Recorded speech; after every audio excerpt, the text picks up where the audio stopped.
England, Spurs, Derby, Hull, Wolves and current Manchester United under-21 coach Tom Huddlestone is with us in the talkSPORT Drive studio for the next 2 hours. Hello, Tom. How are you? Very good, thank you, guys. Thanks for having me. It's our pleasure. When was the last time you saw Bente? I know you two knew each other at Spurs. When was the last time you saw him?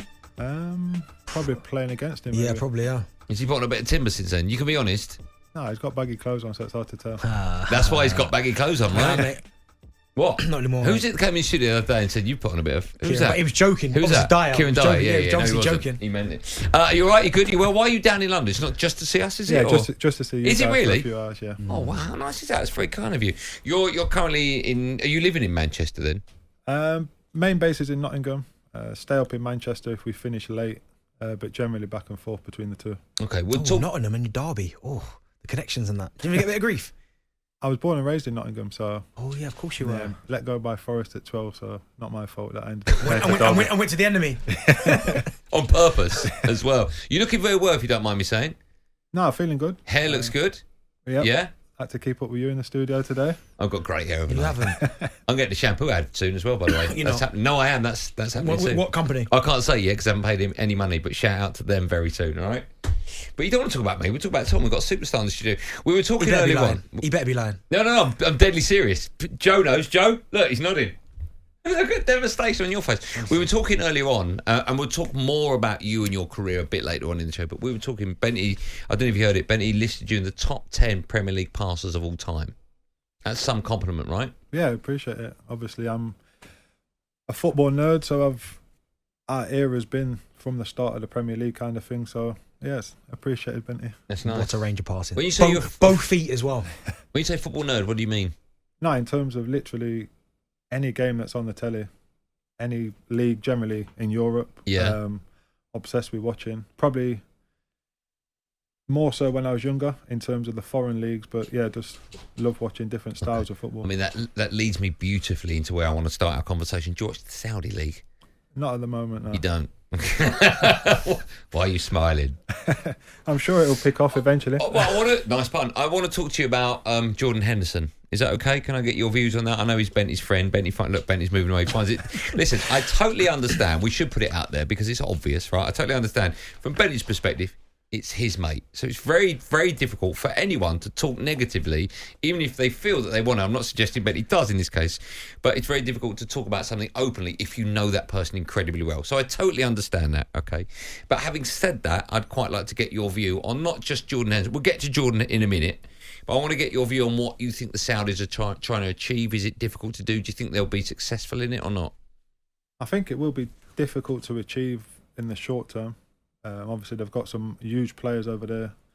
Managed to sign Liverpool captain, Real Madrid captain, Cristiano Ronaldo, all in the space of a few months. I think it will take a very long time. And we saw with the Chinese league at any stage, it's probably less likely with the Saudi league, but it can sort of collapse and the plug be pulled. Do you think the more money they throw at it? Because I think the Chinese league, there was a cap in terms of funds. These guys have got deep pockets, so it's not going to run out anytime soon. So do you think they'll just keep throwing more and more money? And do you expect, when I say, listen, you've listed the top players and they are top players, but do you think eventually we'll start seeing players in their pomp, like top players in their pomp going over there? I don't think we will with Europeans, to be honest. No. I think, obviously, Ruben Neves did, and he was still is playing for Portugal, was playing in the Premier League. I think if you have grown up in Europe and you see the historical clubs, your Real Madrid, Barcelona's, Man United, I think it'll be difficult to go when you're fully mid-20s over to the Saudi League, albeit money does talk. So 900 a week. it'll be difficult for players to turn down, but in the back of their mind, they'll probably be thinking, I can stay in Europe in my pomp, and then maybe 30, 31, 32, I might still have that opportunity. And with inflation, the price might have gone to 1.2 a week. I don't know how they survive on that kind of money. You got to iron it all as well. Would you have gone over in your pomp, 27 years old? Where were you at 27? Do you remember? I just signed for Hull in Tottenham. Okay, if you're still at Spurs, so you're in your pomp, you're 26, right? And they come and offer you, I don't know, 400 grand a week. Are you going? Oh, you can answer honestly. Possibly, to be fair. I think it's really difficult for the guys to turn down. I think nowadays the money is a lot better than when I was in my pomp maybe 10, 11 years ago. What do you mean, Premier League money? Yeah, I think the average now is, I think it's 80.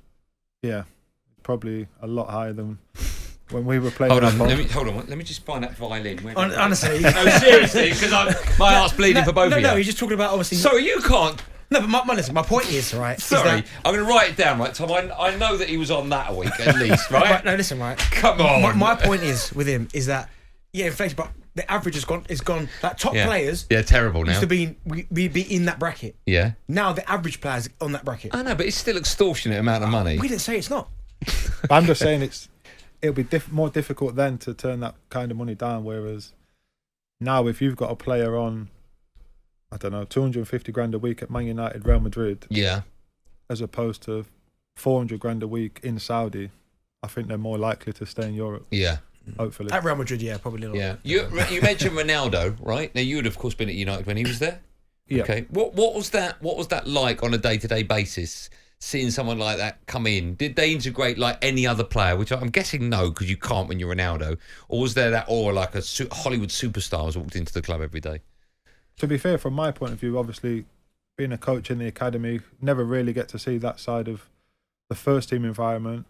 But I think the club's in the spotlight 24/7 regardless, and I think you're bringing one of the greatest players ever into that environment, and I think that just heightened everything. And to be fair to him, he was, even at 36, 37, he was still producing goals on the pitch. What about the kids? Like, obviously, you were the kid. What was their reaction? Because I'm guessing a lot of the kids in the academy, that's their hero. Yeah, no, exactly. They've grown up with Ronaldo being one of the top 2 players in the world for 10, 15 years. So for them, as I say, it just elevated the club onto a different level. The lads are buzzing. A lot of our players go up and train with the first team regular. So once they're in and around players such as that, and they see the dedication it takes, whether that's little things like your warm-ups, your cool-downs, whatever it may be, recovery, it's a good insight for them to realise what it takes to not only get to the top, but to stay there for a dozen years. Would there be a big crossover when he was out on the training pitch with the first team? Because it was him, would there be, the youngsters come watch Ronaldo train? We generally trained at the same times, but because of the amount of games that the club play, as I say, they would probably take sometimes 7 or 8 of our under-21 players to go and train with them. So almost getting the feedback off the lads of the quality, the standards, and just being in and around sort of great players. Were you in awe of him? Did you see him? Were you like, oh, there's Ronaldo over there? No, I don't actually think I saw him. Oh, did you not? We're in the same building, but on opposite sides of the building. Were you looking for him? Did you see his car and go, I wonder if he's having a bit of food at the moment in the canteen? Nah, too busy focusing on helping the under-21s develop. Of course, I know. Have you ever been starstruck by anyone you've seen, either in the tunnel waiting to come onto the pitch or on the pitch? Apart from Benty. There was a time, and he almost looks like a wax figure in a good way.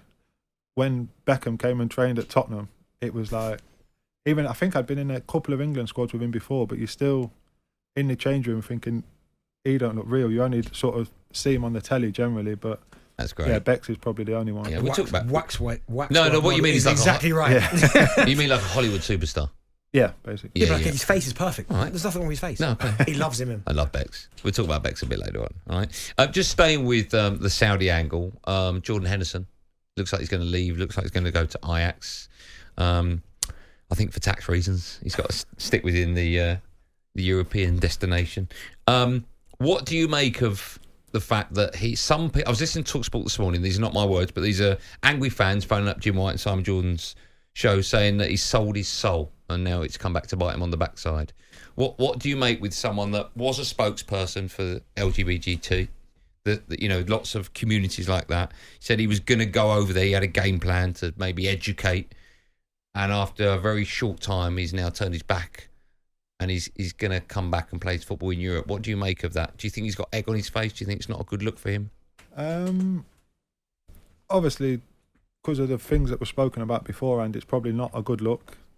But on the other hand, in terms of selling your soul for money and stuff like that, he could easily sit there and continue to take that money. And I think the fact that, from reports, he's happy to mutually cancel his contract and come and play in a more competitive league again, I think that shows he's putting the football side of it first. Maybe 6 months later than people would have expected, but I I think, as I say, he seems to be putting the football first now. Do you think, I'm playing devil's advocate here, do you think that a player in that situation sometimes should come out and go, listen, I'm going for the money? I think so, personally. Maybe not as blunt as that. I think you can word it up a little bit different. Yeah. I know, obviously, you're into your golf, so I think some of the players that have gone to live have had similar scenarios, and a couple of them have come out and be honest and sort of said, this is going to secure my kids' for the next few generations within the family. And if people are honest, you just hold your hands up and it is what it is. Okay. talkSPORT Drive. Super opinionated sporting debate. Monday to Friday afternoon from 4 on AM, on DAB, via the talkSPORT app and on your smart speaker. talkSPORT.